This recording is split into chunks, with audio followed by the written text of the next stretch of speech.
महासमस्तश्लोकेभ्यो नमो नमः।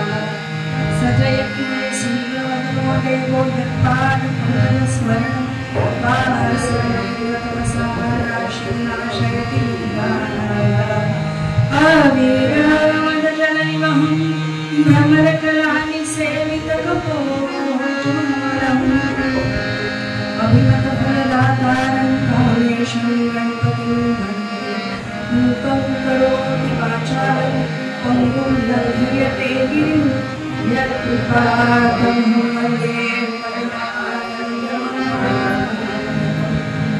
जयांचा जनी जन्मनामानुसारा जयांती सदावासनामानलेला जयांच्या मुखी सर्वदा नामकीर्ती नमस्कार एकविधानिष्ठानाची जरली गजाननपदी साची त्यांच्या दुःख संकटाची होळीच होते निसंशय गुरु ब्रह्मा गुरु विष्णू गुरु देवो महेश्वरः गुरु साक्षात् परब्रह्म तस्मै श्री गुरवे बोला पुंडलीक वरदा हरी विठ्ठल श्री ज्ञानदेव पंढरीनाथ भगवान की माऊली ज्ञानेश्वर महाराज की राजाधिराज रामचंद्र भगवान की देवर्षि नारद महाराज की श्री बल्लाळेश्वर भगवान की मंगलमूर्ती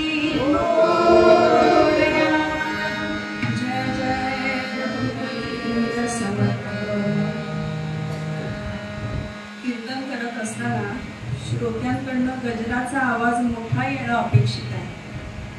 हा, इकडनं जास्त येतो, इकडनं कमी येतोय. हा, एकदा भगवंताचा जोरात गजर करूया. पंढरीनाथ भगवान की जय, माऊली ज्ञानेश्वर महाराज की जय, देवर्षि नारद महाराज की जय, मंगलमूर्ती मंगलमूर्ती मंगलमूर्ती.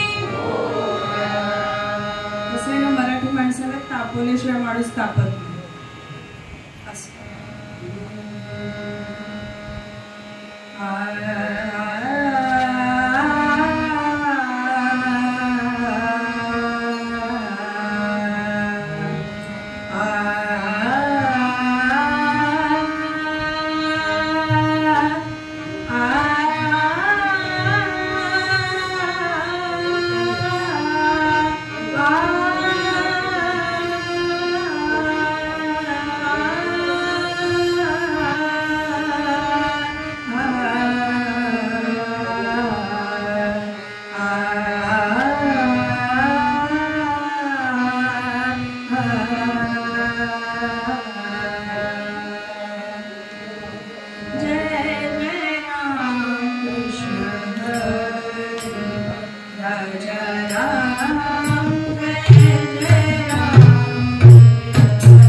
अमृताहुनी गोड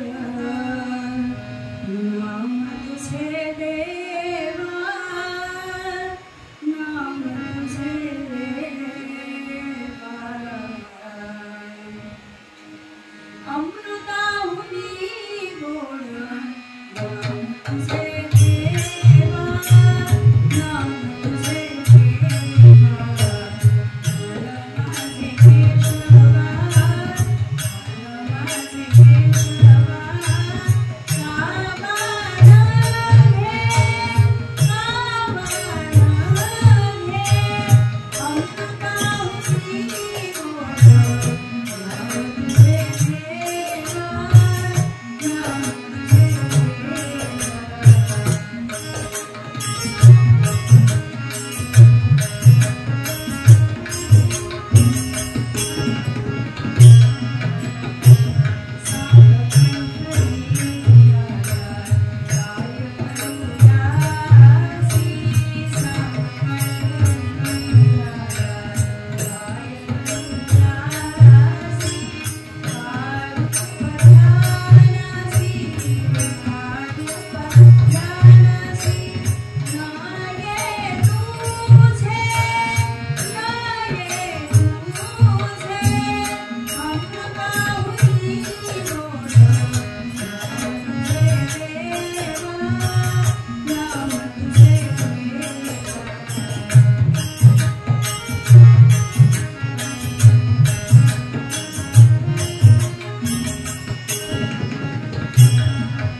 याज्ञवल्क्य मुनीं वन्दे संत ज्ञानेश्वर तथा आद्य कीर्तनकाराय नारदाय नमो नमः.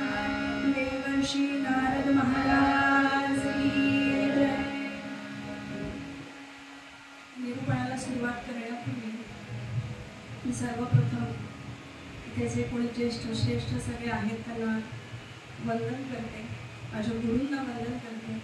आणि मी कर्वेबुवांच्या काय म्हणून त्यांनी माझ्यावरती जी जबाबदारी टाकलेली आहे अचानकपणे, पण ती जबाबदारी पेलण्याचा नक्की मी तुमच्या सगळ्यांच्या आशीर्वादाने प्रयत्न करणारी. त्यामुळे आपले आशीर्वाद सेवेसाठी असावे. आजचा निरूपणाचा जो अभंग घेतलेला आहे तो नामदेव महाराजांचा. कुठल्याही अभंगाचं शेवटचं चरण बघितलं की लक्षात येतं की याचा अभंग करता कोण. जसं दास म्हणे म्हणजे समर्थ रामदास, तुका म्हणे म्हणजे तुकाराम महाराज, तसं नामा म्हणे म्हणजे नामदेव महाराज. गेला घेऊन नैवेद्य, गेला घेऊन नैवेद्य, नामा हरीला त्वरित गावया.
आईने नैवेद्याचं ताट दिलं आणि विठ्ठल रखुमाईला नैवेद्य घेऊन गेलाय. आपण सर्वसाधारणपणे म्हणतो नैवेद्य दाखवायचा, पण नैवेद्य दाखवत नाही. नैवेद्य हा अर्पण करायचा असतो. आणि त्याप्रमाणे नामदेव महाराज घेऊन गेलेले आहेत. अवघे 8 वर्षाचे होते आणि भगवंतासमोर नैवेद्य ठेवलेला आहे आणि भगवंतासमोर डोळे मिटून बसलेले आहेत आणि भगवंताला प्रार्थना करतायत, भगवंता हा नैवेद्य तुमच्यासाठी आणलेला आहे, आपण ग्रहण करावा. डोळे मिटून बसताय, 2 मिनिटं उघडून पडतात, त्याच्यातलं एक शीत आधी भगवंताने ग्रहण केलं नव्हतं. पुन्हा डोळे बंद करून बसतायत, भगवंताला आर्ततेने हाक मारतायत, परत डोळे उघडतायत, बघतायत असं तसं. मग मात्र आता भगवंताशी त्यांनी भांडायला सुरुवात केली. म्हणे माझे बाबा रोज नैवेद्य आणतात ना, तो तू ग्रहण करतोस की नाही? मग आज आता मी घेऊन आलोय म्हणून तू काय जेवायचं नाही असं ठरवलंयस का? तर माझ्या हातचा नैवेद्य तुला नकोय. हे बघ, जर का तू पुढच्या 5 मिनिटाच्या आत जेवला नाहीस ना हा नैवेद्य, तर मी इथे डोकं आपटून जीव देते. अरे घरी आई पण वाट बघते ना, मला पण भूक लागली, तू जेवल्याशिवाय मला घरी जेवायला मिळेल का? आणि असं म्हणून डोकं आपटणार तोच त्याच्या हाताखाली काहीतरी मऊ असा स्पर्श झाला आणि वरती बघतो तर साक्षात पांडुरंग कटेवरती हात विटेवर असं त्यांच्या समोर उभे आणि म्हणतात, हा काय रे वेळपणा? नाही, तुम्ही जेवल्याशिवाय मी जेवू कसा? मी जेवू कसा? मग त्यांच्या हट्टापुढे त्यांना नमतं घ्यावं लागलं आणि दोघेही तिथे बसलेत आणि भगवंताला घास असे भगवंताला जेवायला लावणारे नामदेव महाराज, त्यांचा हा अनुभव आज आपण निरूपणासाठी घेतला. काय सांगतात नामदेव महाराज? अमृताहुनी गोड नाम तुझे देवा, मन माझे केशवा गावा नव्हे. सांग पंढरीराया काय म्हणू यासी, का रूप ध्यानासी नये तुझे. कीर्तनी बैसता निद्रे नागविले, मन माझे गुंतले विषय सुख. हरिदास गरजती हरिनामाच्या कीर्ती, लये माझ्या चित्ती नामा. नामदेव महाराज सांगतात, अमृताहुनी गोड नाम तुझे देवा, मन माझे केशवा गावा. अमृतापेक्षाही जे गोड नाम आहे ते तुमच्या आणि माझ्या मुखामध्ये का बरं येत नाही? मग अशी मांडेवाल बुवांनी प्रवचन करताना सिरियलचा विषय काढला, बरोबर ना? हा, मग आजकाल तोच जमाना आहे. त्याला त्र्यंबक विठ्ठल असं म्हटलं जातं. तर त्र्यंबक विठ्ठल म्हणजे काय? तर टेलिव्हिजन, ज्याला आपण इडियट बॉक्स म्हणतो. तर त्या त्र्यंबक विठ्ठलासमोर संध्याकाळी 7 पासून रात्री 8 पर्यंत आतापर्यंत मारामारी करणाऱ्या सगळ्या सिरियल बघणार आपण, पण त्या देवाचं नाव घ्यायला 5 मिनिटं बसायला आपल्याला वेळ नाही. हे सगळ्या घरांमध्ये असं होतं असं मला म्हणायचं नाही, पण ही आजची परिस्थिती आहे. त्याच्यामुळेच आज बाहेर जे काही घडतंय त्या सिरियलच त्याला काय, सिरियल म्हणा, जे काही चित्रपट निघत आहेत असो, तो वेगळा विषय, त्याच्यात आपण शिरलेलो जास्त बरं. ते बघताना सगळेजण वेळ काढतात. मग भगवंताचं नामस्मरण घ्यायला कितीसा वेळ लागतो? जास्त वेळ लागत नाही. आणि भगवंताचं नामस्मरण घ्यायला असं काही सांगितलेलं नाहीये, काळ वेळ ठिकाण, कुठेही केव्हा कधी कसंही तुम्ही म्हणू शकता. अहो येता जाता उठता बसता ग्रास गिळता असं सांगितलं नाही. हरिदारी शय्येवरी अति सुखाचे अवसरी समस्तांची लज्जा त्याजी भगवत चिंतन. मग असं जर का सांगितलं असताना सुद्धा भगवंताचं नामस्मरण घेणार काचकूच नव्हतं. एक प्रसंग सांगते. मी जेव्हा मुंबईमध्ये शिकायला जायचं तेव्हा मी ऑब्झर्वेशन केलं की तिथे त्याच्या बायका वरती चढतात ना ऑफिसला जाणाऱ्या. एखाद्या सकाळी त्यांना घरातली कामं त्यांचा डबा वगैरे करताना त्यांना जमत नसेल, पण बसलेल्या जागेवर तिथे की त्यांची स्तोत्रांची पुस्तकं आणलेली असतात. आता आपण एखादा दुसरा माणूस असेल तर विचार करेल काय बसायची जागा आणि येता जाता उठून बसता त्रास. तेव्हा कुठे कधी कसंही तुम्ही नाम घेऊ शकता. आणि तेच नामदेव महाराज आपल्याला सांगतात अमृताहुनी कोड नाम तुझे देवा मन माझे केशवा गावा नदे सांग पंढरीया काय करू यासी का रूप ध्यानासी. तुझं नाम मुखामध्ये राहण्यासाठी काय बरं करू? ते नाम विस्मरण होऊ नये याच्यासाठी काय करू बरं? एक छोटासा दृष्टांत देते म्हणजे आपल्या लक्षात. गोंदवलेकर महाराजांचं प्रवचन चालू होतं आणि एक साधारणतः 26-27 वर्षाचा युवक प्रवचन झाल्यानंतर महाराजांच्या पाया पडायला गेला. पाया पडला आणि महाराजांना म्हणतो महाराज तुम्ही छान सांगितलं प्रवचन. भगवद्गीतेचा 12वा अध्याय भक्ती योग याच्यावरती प्रवचन सांगितलं महाराजांनी. प्रवचन झाल्यावर तो म्हणतो की तुम्ही सांगितलं ठीक आहे की भगवंताचं नामस्मरण करा. अहो पण इथे वेळ आहे म्हणून. आत्ता कुठे माझं लग्न झालंय, मग लग्न झाल्यानंतर पुढे नोकरीत प्रमोशन, मग पुढे माझी मुलं होती त्यांचं सगळं मला करिअर घडवायचं आहे, त्यांचं भविष्य मला घडवायचं आहे. आणि हे आत्ता माझं वय आहे का नामस्मरण करायचं, हे जपमा वगैरे घेऊन बसायचं, ते सगळं म्हातार पडलं. महाराजांनी एकच सांगितलं की तू ते नाम घेतलं नाहीस तर भगवंतही तुला काही बोलणार नाहीये किंवा मीही तुला कुठल्याही प्रकारची जबरदस्ती करणार नाही. पण हे जे मगाचपासून मी माझं घर, माझी बायको, माझी मुलं हे जे मी म्हणतोय, हा मी म्हणजे तू सुद्धा जन्माला कसा आलायस? जन्माला कसा आलायस? तुझा आलायस का? हा देह तुला मिळालेला आहे, तो कसा मिळालेला आहे? भगवंताने तुला दिलाय ना का असाच आकाशातून पडून आलायस? आपल्याला भगवंतानी काय दिलंय ना हेच मुळात आपल्याला कळत नाही. एका श्लोकामध्ये काय वर्णन केलंय? डोळ्यांनी बघतो मनी परिसतो कानी परी चालतो जिव्हेने रस चाखतो मधुरही वाचे अंगी बोलतो हाताने बहुसाळ काम करीतो विश्रांतीही खावया घेतो झोप सुखे फिरून निघतो ईश्वराची दया पंढरीनाथ भगवानाची दया. भगवंताने हा देह दिलेला आहे, काहीतरी आपल्याकडनं भगवंताचं प्रयोजन असेल म्हणूनच हा जन्म दिलाय ना आपल्याला.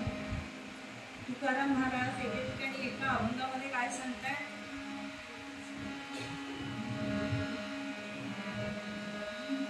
कंठी राहो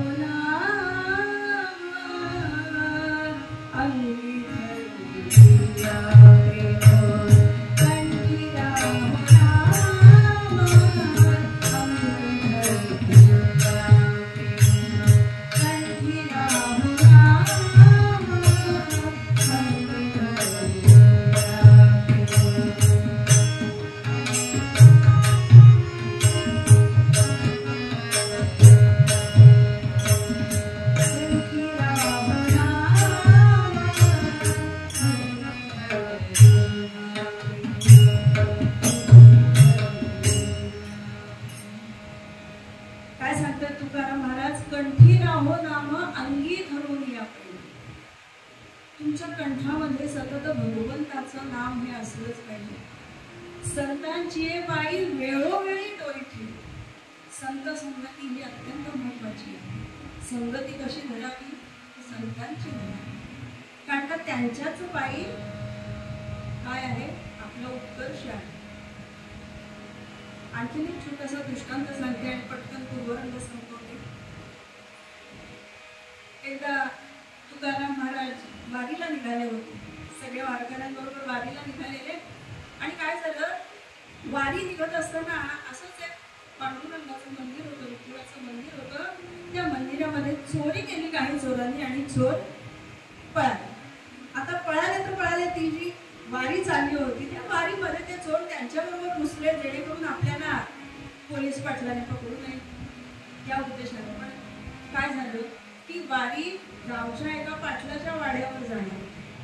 ते जे सगळे वारकरी आपण बघतो बघा, आषाढी एकादशीची वारी जाणार असेल तेव्हा काही ठिकाणी थांबे असतात, ते वारकरी काही ठिकाणी थांबतात. तशी त्या तिथल्या जवळच्या गावाच्या एका पाटलाकडे ती वारकरी ते सगळे थांबणार होते. त्याप्रमाणे ते वारकरी सगळे तिथे गेले आणि त्यांच्याबरोबर हे चोरही गेले. बरं, आता हे सगळं होत असताना लक्षात आलं की हे आपल्यातून माणसं नाही, खूप उशीर होतो. मग तिथे पोलीस पाटील आले, त्यांना पकडलं. पण तिथे तुकाराम महाराजांना आधी बोलवलं. त्या पाटलाने सांगितलं, अरे तुला कळत नाही का, तू क्या ही चोर मंडळी आहे, तुझ्या बरोबर आहेत, अशा चोर मंडळींना वारीमध्ये घेतोस. तेव्हा पोलीस पाटलांनी सांगितलं त्याच्यामध्ये तुकाराम महाराजांचा काहीही दोष नाही. अहो हेच तिकडनं चोरी केली आणि वारीमध्ये घुसले. आता माझ्या लक्षात आलं की इथे आले की त्यांना पकडतोय. पण पकडायला गेलेल्या पोलीस पाटलांना तुकाराम महाराजांनी सांगितलं, अहो चोरी केली पण त्याला पळून यायची इच्छा कुठे झाली, बुद्धी कुठे सुचली, आमच्या वारीमध्ये यायची सुचली की नाही.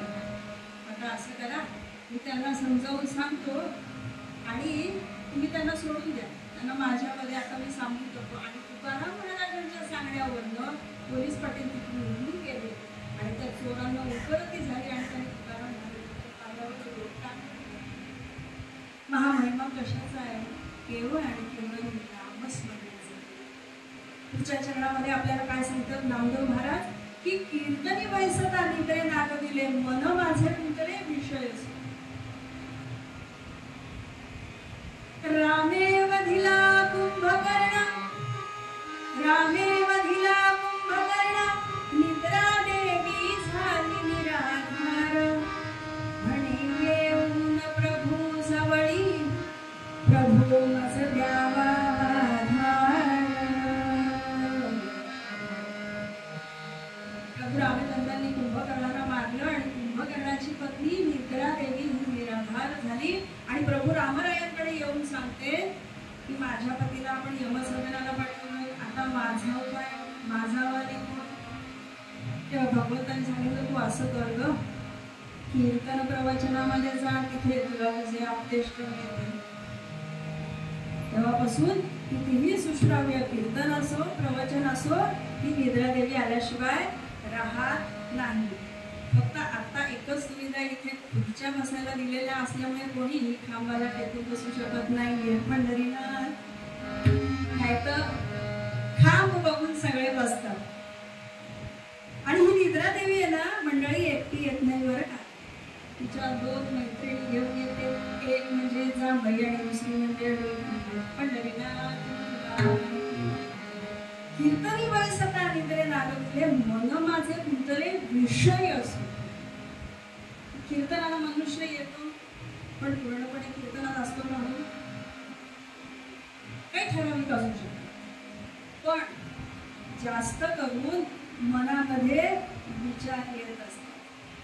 बुवानी सांगितलं तसं मन चंचल असतं, बरोबर ना. प्रवचनात बुवानी सांगितलं मगाशी, एका जागी स्थिर नाही. इथे बसून घरी सुनबाईने दूध तापवलं की नाही, कुकर व्यवस्थित लावला की नाही, घराची सगळी काळजी घेते की नाही. हे सगळे मनामध्ये विचार इथे येणाऱ्या लोकांचे येतात. पण ते विचार बाजूला टाका ना, सोडून द्या. ते नाम घ्या. ते एकदा अमृतासारखं नाम, अमृतासारखं नवे नवे अमृताविषयी गोड असलेलं नाम तुम्ही घ्या. मग बघा तुमच्यात कसा बदल होतो. या नामामुळे वैकुंठ गमनाचा मार्ग आपला सुरू होतो. हे शेवटच्या चरणामध्ये आपल्याला नामदेव महाराज सांगतायत. काय सांगतायत? हरिदास गरजती हरी नामाच्या नीती नये माझ्या चित्ती नामा म्हणे. ही जी ओळ आहे खास तुमच्या आमच्यासारख्या माणसांसाठी गांधी महाराजांनी लिहिली. एका कवीने खूप तुमच्या आमच्यासारख्या सामान्य माणसाचं वर्णन केलेलं आहे. काय केलंय? कीर्तनान गेला कधी पावला, कीर्तनान गेला कधी पावला, त्याला हरी तो कधी पावला. नीट ऐका बरं का, एकच शब्द आहे पण त्याचे अर्थ किती आहेत बघा. कीर्तनान गेला कधी पावला न, त्याला हरी तो कधी पावला न, गाठी जयाच्या कधी पावला न, अहो गाठी जयाच्या कधी पावला न, अन भार्या हाणते तया पावला न.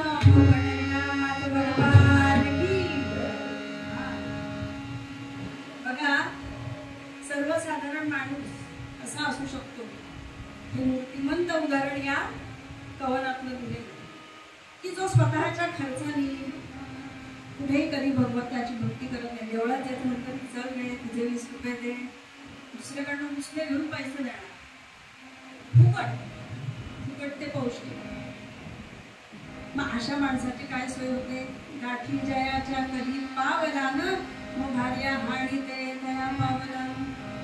तुझ्या मनामध्ये भावच नसेल, भक्तिभावच नसेल, नामस्मरण घेण्याची वृत्तीच नसेल तर तो देव पावेल का? मन नाही भाव आणि देवा मला पाव, आशाने देव हा पावायचा नाही हो, देव हा बाजारचा भाजीपाला नाही हो. अशासाठी काय केलं पाहिजे तर अमृतासारखं जे नाम आहे ते तुमच्या आणि आमच्या मुखामध्ये सततच राहिलं पाहिजे, राहिलंच पाहिजे. स्वामींचं एक वचन आहे बघा, स्वामींचं एक वचन आहे, भिवू नको मी तुझ्या पाठीशी आहे. पण ते कसं वेगवेगळ्या पद्धतीने म्हणता येतं. मी थोडक्यात सांगते, मग आपण पूर्वरंग आटोपता घेऊया. भिवू नकोस मी तुझ्या पाठीशी आहे. बरोबर? भिवूच नकोस मी तुझ्या पाठीशी आहे. भिवू नकोसच मी तुझ्या पाठीशी आहे. भिवू नकोस मीच तुझ्या पाठीशी आहे. भिवू नकोस मी तुझ्याच पाठीशी आहे. भिवू नकोस मी तुझ्या पाठीशीच आहे आणि भिवू नकोस मी तुझ्या पाठीशी आहेच. असं जर का स्वामी आपल्याला सांगतायत तर मग आपण नाम घ्यायला काचकूच का करायची? त्यामुळे आपल्याला मुखामध्ये सतत भगवंताचं नामस्मरण व्हावं. कारण का हा देह भगवंताने आपल्याला दिलेला आहे. असं म्हटलं जातं की शरीरामध्ये पित्त, प्रपंचामध्ये भित्त आणि परमार्थात चित्त आपलं जागृत असलं पाहिजे, तरच आपला पुढचा मार्ग सुखकर होतो. आणि हेच साधन करण्याकरता मूळ पद्यामध्ये नामदेव महाराज आपल्याला सांगतायत, अमृताहुनी गोड नाम तुझे देवा, नाम तुझे देवा, अमृताहुनी गोड नाम तुझे देवा, नाम तुझे देवा, नमामि केशवा, नमामि केशवा,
सभेतची राम प्रभूंच्या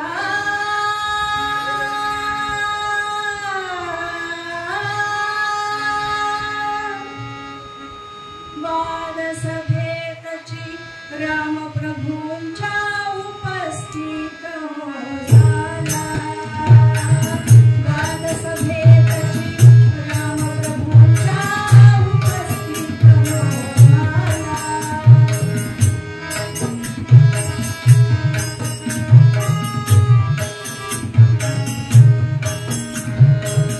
वाद सभेतची राम प्रभूंच्या उपस्थित हो झाला जगी म्हणावे श्रेष्ठ राम की जगी म्हणावे श्रेष्ठ राम की त्यांच्या नामाला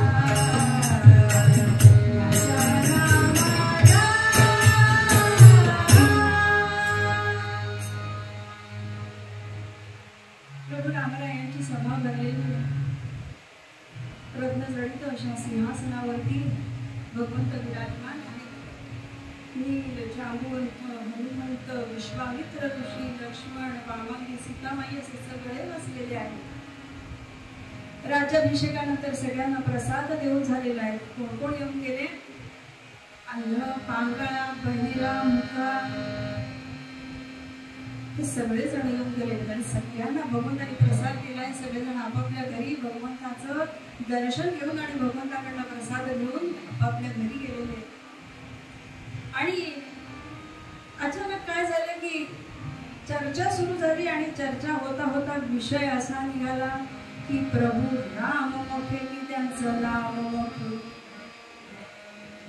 आणि ही चर्चा वादामध्ये रूपांतर झालं या चर्चेचं. कारण का काय माहितीये का, प्रभू रामरायांना मोठं म्हटलं तर नामाचा महिमा कमी होतो आणि नामाला मोठं म्हटलं की रामरायांचं महत्व करायचं काय, द्विधा मनस्थिती.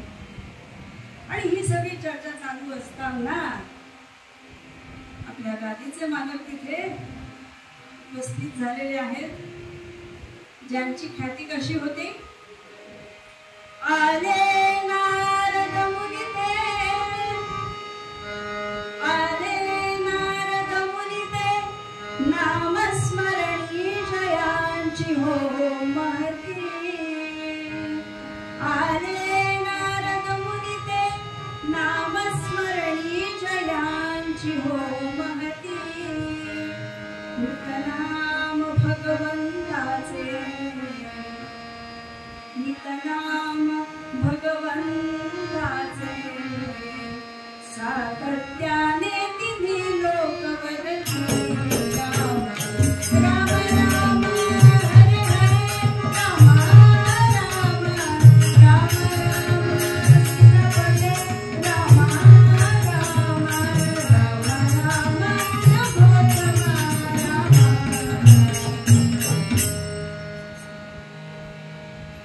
जे सगळीकडे नामस्मरणासाठी प्रसिद्ध होते असे देवर्षी नारद महाराज तिथे सभेमध्ये आले.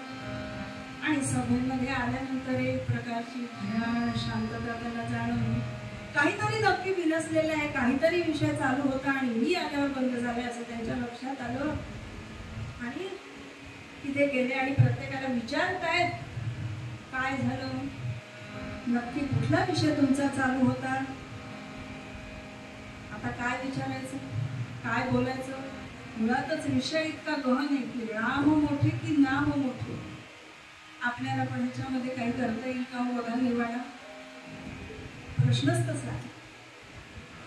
मग देवर्षी नारद विचारल्यानंतर नारदांना काय सांगितलं.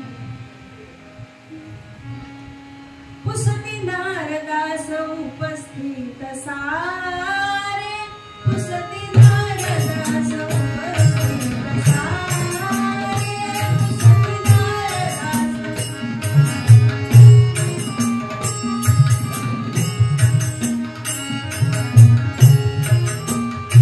पुसती नारदास उपस्थित सारे, सांगा राम की हो नाम तेच न्यारे, सांगा राम की हो.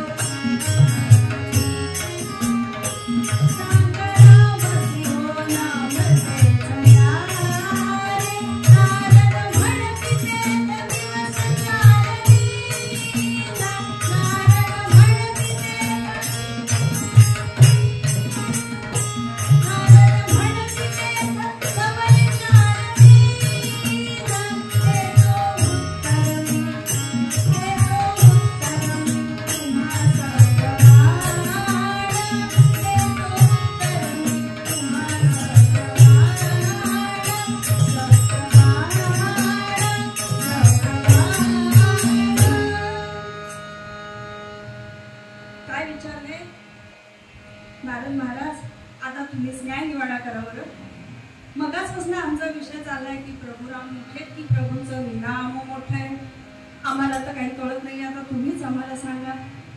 तेव्हा देवर्षी नारद म्हणतात की मला फक्त 4 दिवसांची मुदत द्या, 4 दिवसांमध्ये मी सिद्ध करून दाखवतो की राम मोठे की नाम मोठे.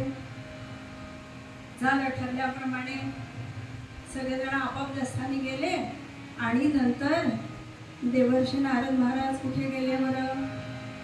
मनोजवं मारुततुल्यवेगं जितेन्द्रियं बुद्धिमतां वरिष्ठं वातात्मजं वानरयूथमुख्यं श्रीरामदूतं शरणं प्रपद्ये. देवर्षी नारद महाराज थेट हनुमंताकडे गेलेले आहेत. हनुमंताने त्याला आलेलं पाहिल्यानंतर त्याला वंदन केलेलं आहे आणि यावे यावे देवर्षी, आपलं स्वागत आहे. आज माझ्याकडे वाकडी वाट कशी काय केली बरं आपण? आता वाकडी वाट करण्याचं कारण असं आहे बघ हनुमंता, की आज सभेमध्ये काय विषय झाला की प्रभू राम मोठे की त्यांचं नाम मोठे. मग आता ते सिद्ध करण्याकरता मला तुझी मदत हवी आहे आणि तीच मदत मागण्याकरता मी तुझ्याकडे आलेलो आहे. हो सांगा सांगा, प्रभू रामरायांसाठी तर हा देह माझा सदैव तत्पर असतो, त्यांचं कार्य करण्याकरता मी सदैव तत्पर असतो. तुम्ही सांगाल ते काम मी करतो. आणि त्यांनी काहीतरी त्यांच्या कानामध्ये सांगितलं. काय सांगितलं? नारद येऊन हनुमंतासी, नारद येऊन हनुमंतासी, नारद येऊन हनुमंतासी सर्वरवरदयाला नचनमितु एकाला, नचनमितु एकाला.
तू जेव्हा 4 दिवसांनी येशील, 4 दिवसांनी सिद्ध करायचं ना, त्यामुळे आता 4 दिवस तिथे सभेमध्ये फारशी काही चर्चा होणार नाही, कारण का याच गोष्टीचा विचार करत सगळेजण असणार. पण 4थ्या दिवशी मात्र जेव्हा तू सभेमध्ये येशील तेव्हा तुला पहिलं काम काय करायचंय तर विश्वामित्र ऋषींना वंदन करायचं नाही, बाकी सगळ्यांना तुला वंदन करायचं. देवर्षी काय सांगताय? अहो विश्वामित्र ऋषींना वंदन करायचं नाही? अहो तुम्हाला माहिती आहे ना, तसं मी काही केलं नाही तर मला काय शिक्षा मिळू शकते याची कल्पना सुद्धा मला करवत नाहीये, आणि तुम्ही मला म्हणताय की विश्वामित्र ऋषींना वंदन करू नकोस. हे बघ हनुमंता, जर का राम मोठे का नाम मोठे हे सिद्ध करायचं असेल तर हे तुला करावंच लागेल, त्याच्याशिवाय दुसरा मार्ग नाही. मी आहे तिकडे, घाबरू नकोस.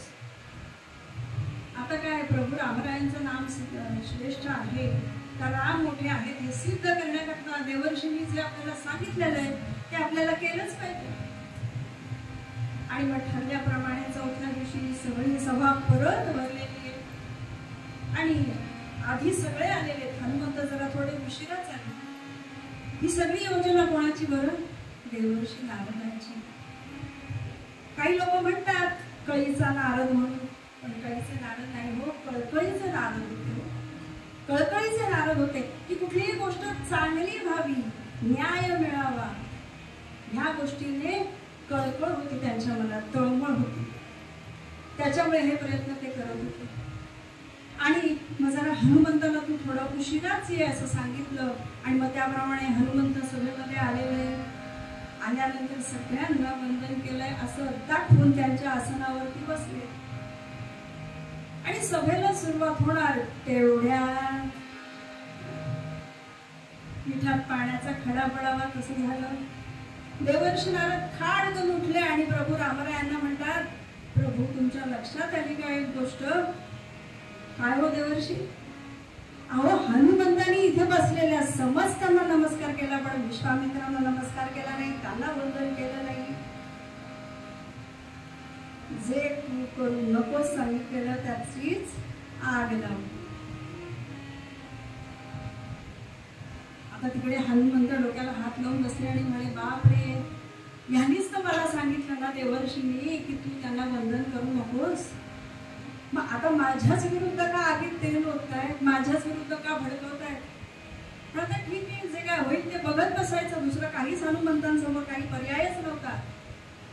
आणि मग हे वाक्य बोलल्यानंतर विश्वामित्र सुद्धा ताडकन उठले आणि काय म्हणताय, क्रोधित झाले राजर्षी ते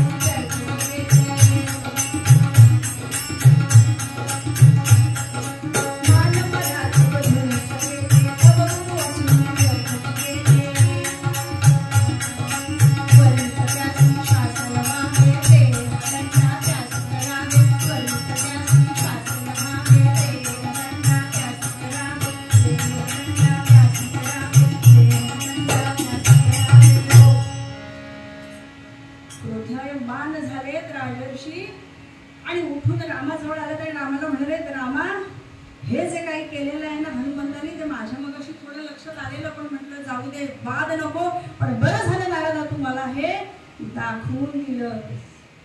आता रामा एकच गोष्ट करायची, चुकीला माफी नाही, शिक्षा ही झालीच पाहिजे. मग आता काय करू बोलू? देहदंडाची शिक्षा देऊ का माझ्या भक्ताला? होय, देहदंडाचीच शिक्षा द्यायची.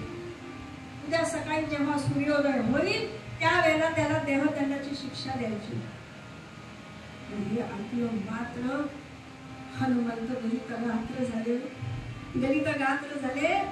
मनात विचार करतायत, माझ्या प्रभूंचं म्हणजे माझ्या प्रभूंकडनं मला मरण येणार आहे, ही फक्त एक जमेची बाजू, एवढाच फक्त त्यांनी मराठीत म्हणतो पॉझिटिव्ह थिंकिंग, एवढंच फक्त जमेची बाजू आहे की माझ्या प्रभूंकडनं मला फक्त शिक्षा मिळणार आहे. आता काय, दुःखी मनाने घरी गेले आणि शांत एका बाजूला बसले. आणि तेवढ्यात परत तिथे स्वारी गेलेली आहे देवर्षी नारद महाराजांची. आता मात्र नारदांना बघितल्यावर हनुमंत चिडले, अहो तुम्हीच मला सांगितलं ना, आता इथे काय घ्यायला आलाय? तिथे मला मोठ्या अगदी आव आणून सांगितलं तुम्ही विश्वामित्रांना वंदन करू नका, पण आता त्याची शिक्षा मला मिळते की नाही? कसं कळत नाही तुम्हाला? आता कसं एवढं कळत नाही तुम्हाला? आता मला देहदंडाची शिक्षा होणार आहे, आता आणखीन तुम्हाला काय हवंय? अरे काही होणार नाहीये, मी परत तुला आणखीन एक वेगळी सूचना करायला. आता काही सूचना वगैरे काही नको, आता मला देहदंडाची शिक्षा झालेली आहे हे मला कळलेलं आहे, त्यामुळे आता काही नको. हनुमंता शांत हो आणि माझं बोलणं नीट ऐकून घे. मला मान्य आहे तुला देहदंडाची शिक्षा झालेली आहे, पण हीच ती वेळ, हाच तो क्षण की ते सिद्ध करण्याची वेळ आहे. त्याच्यामुळे मी सांगतो तसं कर. पहाटे लवकर उठ, स्नान संध्या सगळं स्नान वगैरे उरकून झाल्यानंतर शरयू तीरावरती जाऊन बस आणि प्रभू रामरायांचं नामस्मरण करत बस. झालं ठरल्याप्रमाणे पहाटे तीरावरती जाऊन तिथे स्नान केलेलं आहे आणि श्रीराम जय राम जय जय राम, श्रीराम जय राम जय जय राम, श्रीराम जय राम जय जय राम असं नामस्मरण चालू आहे. आणि सूर्योदयाला अवघा थोडाच वेळ बाकी राहिलेला. आता सगळे जण तिथे जमलेले आहेत आणि आपल्या भक्ताला आपल्याच हातून मरण येणारे याच्यासारखं मोठं दुःख नाही. प्रभू रामचंद्रांच्या डोळ्यांमध्ये अश्रू फक्त सामावले. एकही थेंब अजून काळे खाली पडला नव्हता. फक्त डोळे नुसते अश्रूंनी डबडबलेले. आणि वेळ होता क्षणीच विश्वामित्रांनी रामाकडे पाहिलं. रामांच्या लक्षात आलं आता वेळ आलेली आहे की आपल्याला शर्य सोडायचं आहे, पृथ्वीच्या ओढायची आहे. तिथे जमलेले जे सगळे जण होते, आता ह्याच्यानंतर आपल्याला हनुमंत कधीच दिसणार नाही हे दुःख मनामध्ये त्यांच्या होतं. पण गुरु आज्ञेपुढे काहीही उपाय नाही. गुरु आज्ञा ही मान्य केलीच पाहिजे. पुन्हा एकदा विश्वामित्रांनी प्रभू रामारायांकडे पाहिलं. लगेचच डोळे बंद केले आणि प्रभू रामरायांनी पृथ्वीच्या ओढली आणि बाण सोडला. सू सू सू सू करत बाण गेला. पण एक बाण शरयू नदीमध्ये जाऊन उडला. एक बाण होता तो शरयू नदीमध्ये जाऊन उडला. दुसरा बाण होता तो हवेतच उडला. तिसरा बाण होता ते सगळेजण तिथे आजूबाजूला समुद्राच्या दिशेला उभे होते ना, हे शरयू नदीच्या तीराशी उभे होते ना, तिकडच्या बाजूला असा तिरका गेला. एक दूर लांब कुठेतरी समुद्रात उडाला. विचित्र प्रकार. पण एवढं होऊन सुद्धा विश्वामित्र सांगायचं थांबत नाही. हा सोड रामा बाण सोड. आणि प्रभू रामचंद्र बाण सोडतायत पण एकही बाण काही हनुमंताला लागे नाही. आणि हे सगळं होत असताना तिथे देवर्षी नारद महाराज आलेले आहेत आणि म्हणतात थांबा थांबा थांबा, काहीही बाण मारायची गरज नाही.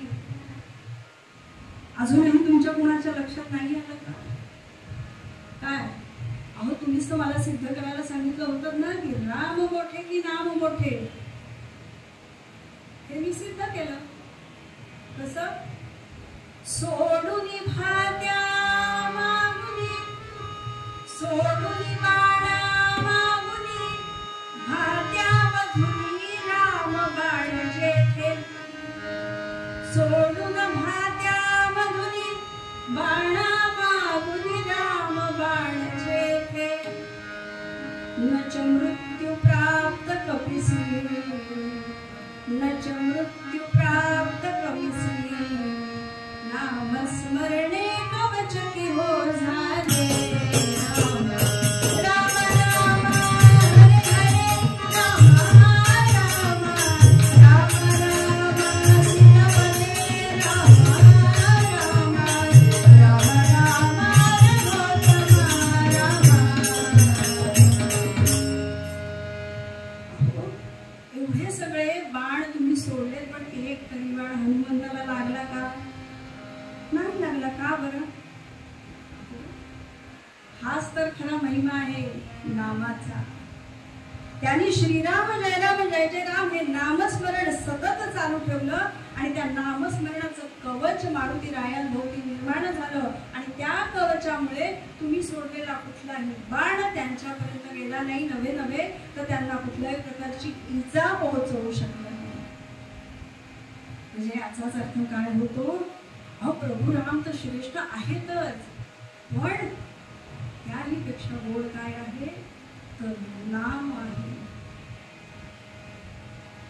पण ते कसं आहे तर अमृतासारखं आहे. जर का फक्त नुसत्या रामरायाच्या नामस्मरणाने हनुमंताच्या भोवती कवच, सुरक्षा कवच म्हणून किंवा नामाचं कवच निर्माण झालं तर तुम्ही आम्ही लोकांनी जाणतेपणी नामस्मरण घेतलं. अहो व्याधाला सुद्धा अजाणतेपणी नाव घेतलं भगवंताचं तर साक्षात शंकर भगवान त्यांना वैकुंठाला घेऊन गेले. मग तुम्ही आणि आमच्यासारख्या सामान्य लोकांनी जर का जाणतेपणी जर का भगवंताचं नाव घेतलं तर आपला वैकुंठ बनवण्याचा मार्ग हा सहज सोपा होता. एका कवीने खूप छान वर्णन केलंय. काय केलंय? ज्याच्या घरी हरीचा कर आहे, ज्याच्या घरी हरीचा कर आहे, ज्याच्या घरी हरीचा कर आहे, त्याच्या घरी हरीचा कर आहे. ज्याच्या घरी हरीचा कर नाही, त्याच्या घरी हरीचा कर नाही. पंढरीनाथ भगवान की जय. मग असं असताना ते अमृतासारखं नवे नवे अमृतापेक्षाही गोड नाम जर तुम्ही आम्ही घेतलं तर नक्कीच आपल्याला नक्कीच सद्गती लाभणार आहे. आणि तेच आपल्याला मूळ पदामध्ये नामदेव महाराज सांगतात. अमृताहुनी गोड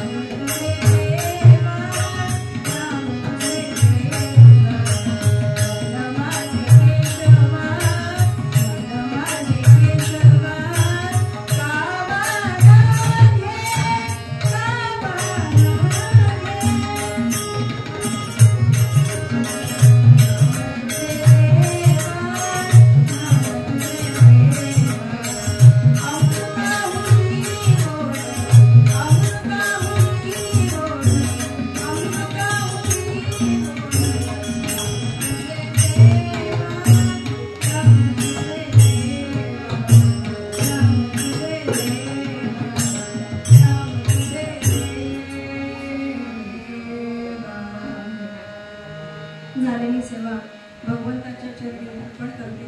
जे काही चुकलं असेल ते माझ्याबरोबर आणि जे काही चांगलं असेल ते भगवंताला अर्पण. जय श्री राम.